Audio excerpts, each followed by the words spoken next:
Hey everybody, this is Luke. This is my very first Instructables, and what I want to tackle is a little woodworking project. This is a dining chair, and I like Adirondack chairs a lot, but obviously they don't work for dining chairs very well. So what I'm going to do is I'm going to use Sketchbook to just mock up what the side view of a dining chair is going to look like. I'm not an artist by any means, so this isn't meant to be artistic. This is just for conceptual, and it's so I can store a digital image that I can leverage further on in my design process. So once I kind of get that side view laid out, you can see that back angle leg and the back member kind of have that Adirondack look and feel. That is the seat height you're looking at there.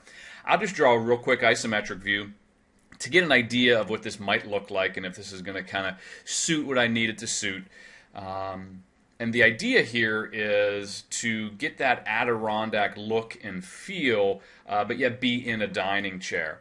So once I get done sketching up my isometric view, what I can do then is add in a primary dimension, or a dimension that I really want to use to kind of control the rest of my geometry here. So I'm going to zoom in on this side view, and I'm going to add a dimension from the floor to the seat height of about 18 inches. And that's a typical seat height for a dining chair. And the other cool thing about adding that is it's now stored in this image. So whenever I leverage this in my design down the road, I don't have to go looking for a piece of paper.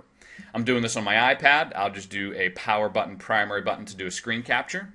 And now I'm going to use Autodesk Force Effect to further analyze my chair design. So I'll bring in that image from my camera roll.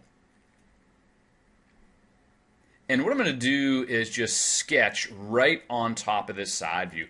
I'll change my units to be inches.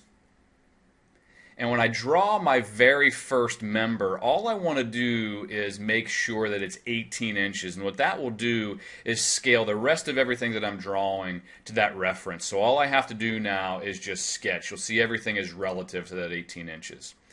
And I'm really concerned about point E and point C. This is more than likely where this is going to fail. It's a non-traditional chair. I'll bond my joints or weld them. And the reason I'm concerned about them is when we add in our loads, that's probably where a lot of the force is going to be occurring. So when I add in my distributed load on my seat, I'll make this about 200 pounds.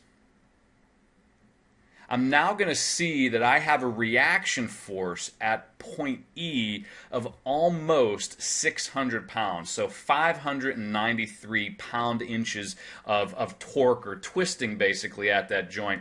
And I want to make sure that I can reduce that in my design by just making some minor modifications. I can take this and save it as a report and share this with a friend or someone else that wants to take a look at this, so I can email this to them or I can print it out.